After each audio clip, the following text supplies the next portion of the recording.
So you're called into ministry.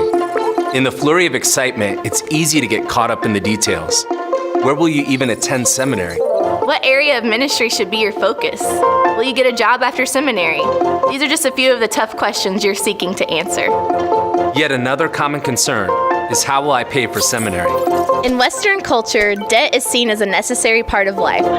Cars, houses, and educations are just a few of the commonly financed items in our culture. It's just what you do. But for those called, research shows that debt leads to abandonment of ministry, marital issues, ethical failures, a lack of resources for retirement, and so much more. Debt, the primary reason Christians leave ministry, is the elephant in the room, and it's time we start talking about it.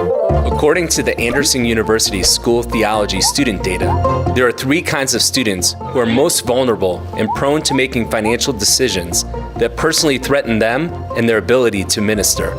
First are students coming straight out of undergraduate programs with significant debt already incurred, who must then add more debt in order to fund seminary. Second are students who decide to attend seminary later in life and do so in the midst of challenging circumstances. Third are women preparing for ministry with limited job prospects available to them. While it is difficult to find ministry employment for everyone, Anderson University School of Theology and the Church of God research shows that women have a harder time than men. This has made the burden of debt for women even more difficult to overcome. You've heard the arguments for borrowing. Taking on debt and trusting that God will help me pay it back is a sign of faith. Student loans are not a burden. They are a blessing from God. That's how I can afford school at all. A calling is a calling, no matter the cost. With God, all things are possible. Paying back debt is no problem for God. Sound familiar? If you've ever said these things, you're not alone.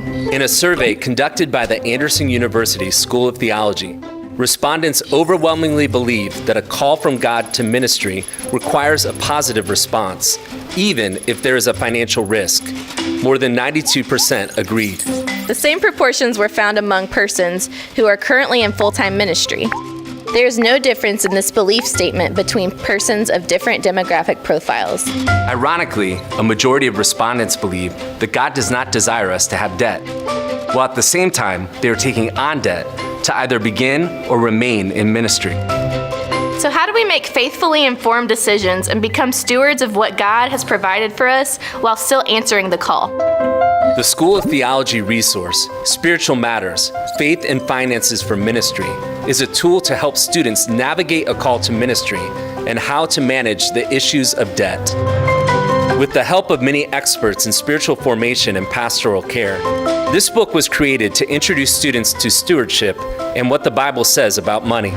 Filled with useful templates, it is offered as a means to help in making financial decisions that will impact one's ministry for a lifetime. God has invited you into ministry, and we hope that you will answer the call. And we hope that you'll journey through this calling without the burden of debt. Got questions?